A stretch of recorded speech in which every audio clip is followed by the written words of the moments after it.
ഞാൻ എടുത്തിരിക്കുന്നത് പഴുത്ത 2 മാങ്ങയാണ്. ഇങ്ങനെ ഉണ്ടാക്കിയാൽ മാംഗോ സീസൺ കഴിഞ്ഞാലും നമുക്ക് ഇത് കേടുകൂടാതെ ഫ്രിഡ്ജിൽ സൂക്ഷിച്ചാൽ നമുക്ക് കഴിക്കാൻ നല്ല ടേസ്റ്റില്. ഇത് നമുക്ക് സ്കിൻ ഒന്ന് മാറ്റിയെടുക്കാം.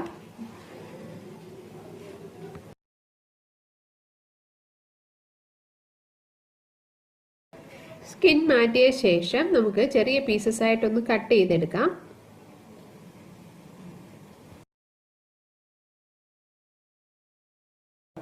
മാംഗോ പീസസ് മിക്സിയുടെ ജാറിലേക്ക് നമുക്കിട്ടാം.